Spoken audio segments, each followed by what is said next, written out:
woke up, I was in the community hospital and asking the doctors, why am I here? Who moved my body? Hey, check this out. They had these things hooked up to me. I pulled them all off. I said, I'm out of here. I don't know what you guys are doing, but I'm gone. See you later. And that was it. So yeah, I've practiced that type of mantra. That's what it is, a mantra? Yeah, when you go deep into it. Now, you So started this off by saying you want to share this knowledge. So how come you're being weird about opening up about this? I want to do this mantra. I think that you've already done it, but you've done it unwillingly. What does that mean? Unwillingly means that you didn't know that you've done it. So you got willingly and unwillingly consciousness. So you have done it unwillingly, meaning that you have been somewhere in your life that you didn't know how you got there, and you did it either through a dream of a manifestation in your life. I would say it happened to you. Now I'm reading you. So now let's say you're far away from me. So this happened to you about 5 years ago, 5 to 6 years ago.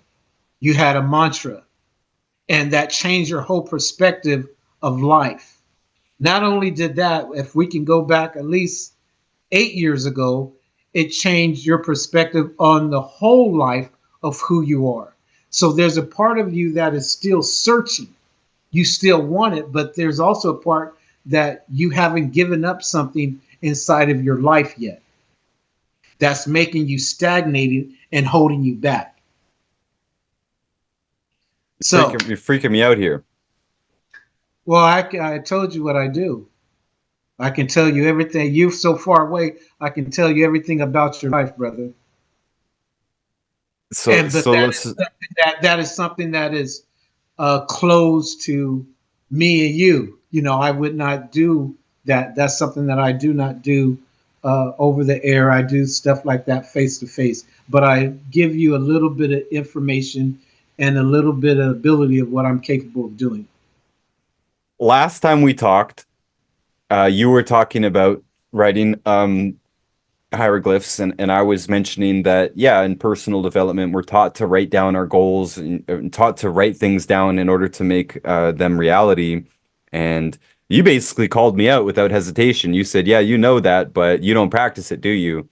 And so I'm admitting here that, yeah, it's been quite a while since I've actually written down my goals. I used to do it, but it's been quite a long time. So it kind of pierced me at that point and said, this guy, he's not going to, he's going to see it. He's going to see what's there.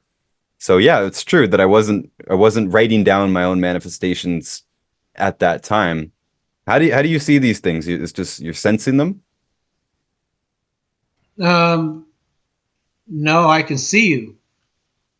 You couldn't see me last time though. I wasn't on camera. I did see you last time, but it was going through the way that you talked, certain words that you use lets me know how far along you are in your childhood. And what I mean by childhood, your ability to come into the knowledge, the sacred knowledge. Okay. So before you were saying with this unwilling mantra that I may have said that I left Yes. my body and I showed up somewhere. Yes, you actually, I would put that the ancestors, your ancestors, those ancestors, even my ancestors, me, when we're on this path, ancestors do not change. It's not a black ancestor, it's not a white ancestor, it's not a Japanese ancestors. It's the ancestors of the hidden knowledge that comes to you, that still remains on certain planes that we with finite minds cannot see. But only through our mental aspect and through our mental evaluation of the hidden consciousness do we see this and do we feel this. You have been through that. Again, unwillingly. You have called upon and you have prayed on certain knowledge that you want, but it's not coming your way because of the stagnation.